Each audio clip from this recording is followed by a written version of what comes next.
अगर आप भी भगवान को देखना चाहते हैं तो आइए सुनते हैं आज की सुंदर कहानी में भगवान कब दिखते हैं। एक बहुत ही पहुंचे हुए सिद्ध संत थे जिनके बारे में कहा जाता था कि वे भगवान के साक्षात दर्शन किया करते थे।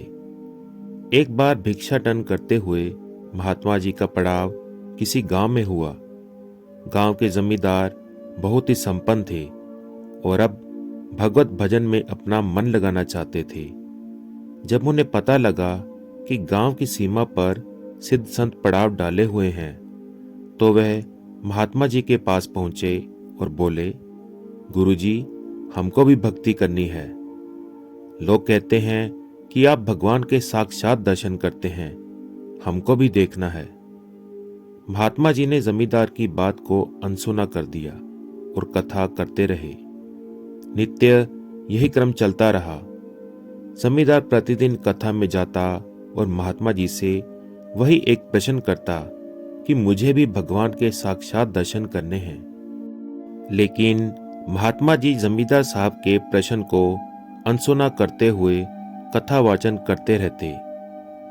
कई दिन बीत गए। डेरा उठाने का समय हो चला था। बहता पानी रमता जोगी। जमींदार साहब फिर से पहुंच गए कि भगवान देखना है।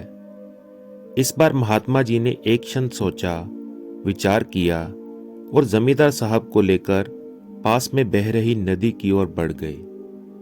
कमर भर पानी में पहुंचकर महात्मा जी ने कहा कि जमींदार साहब, डुबकी मारिए और जब तक सांस हो पानी में ही डूबे रहिए। जमींदार साहब ने अपना भरपूर प्रयास किया, लेकिन सांस की वायु खत्म हो जाने के बाद पानी में से खड़े होने लगे। यह देखते ही महात्मा जी ने लपक कर जमींदार साहब की गर्दन दबोची और वापस पानी में डुबो दिया। जमींदार साहब छटपटाने लगे। जब सांस ही नहीं रह गई थी तो कोई भी छटपटाता। एकदम जब जान जाने की आकुलता उत्पन्न हो गई तो महात्मा जी ने उनको छोड़ दिया। बाहर आने पर जब सांस व्यवस्थित हुई तब महात्मा जी ने पूछा कि जमींदार साहब, अभी किस चीज की इच्छा हो रही थी आपको?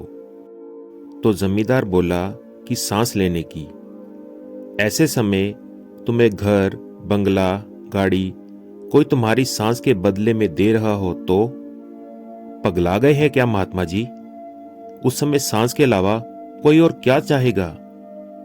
तब महात्मा जी ने गंभीर स्वर में कहा कि जमींदार साहब, जब ऐसी ही आकुलता आपको केवल भगवान के लिए होगी तो भगवान स्वयं ही भागे चले आएंगे। वे आपकी धीमी से धीमी पुकार भी सुन लेंगे। तो दोस्तों, कैसी लगी आपको ये कहानी?